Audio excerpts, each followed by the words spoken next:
It's a hurricane. Right now, it's kind of sunny. Things are doing fine.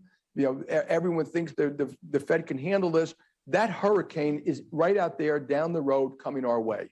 We just don't know if it's a minor one or Superstorm Sandy or Sandy or Andrew or something like that. And you better brace yourself.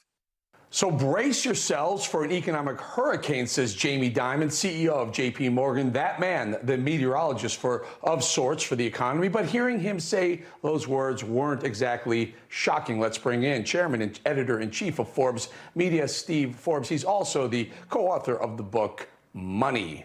Steve, your book is on inflation, and one of the things that Jamie Dimon says, get ready for this hurricane, is it's Russia, but he also said inflation. That's something you know a heck of a lot about. Tell us what you see the outlook for inflation, transitory or not?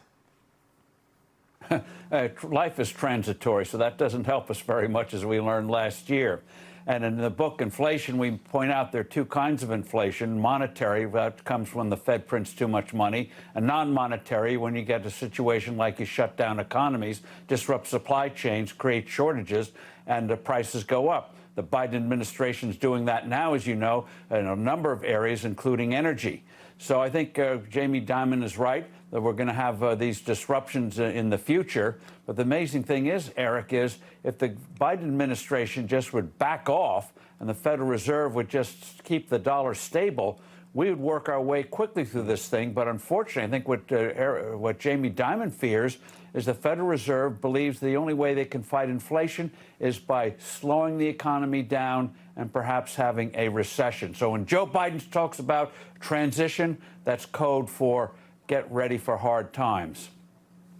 Yeah, instead of changing something and try and do something different, like producing some of our own fuel and gas. I spent 20 years in the oil industry. It's very clear to me that all of this inflation, every part of this inflation nightmare, this web that they've weaved is simply because they won't release our own oil, won't release our own oil sector.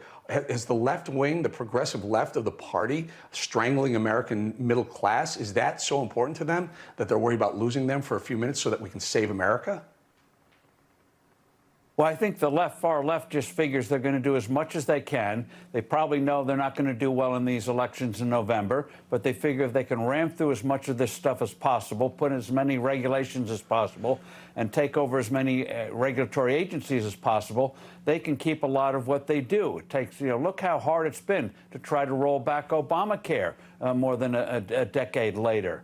So the left is going for broke, and they don't care about what it does in the meantime. And that's why Joe Biden says, in effect, he says, this tough times you're going through, glorious times will be ahead when we have to rely on windmills to do our cars and run our airplanes.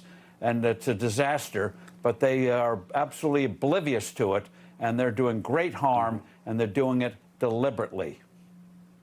Yeah, Steve, about half a minute or so. So to the average investor out there, or the people with their 401ks, what's the advice from Steve Forbes to how you handle your market and your portfolio? Well, in an environment like this, you got to look at the energy sector. You got to look at hard assets. I always have a little bit of gold, not as an investment, but as an insurance policy.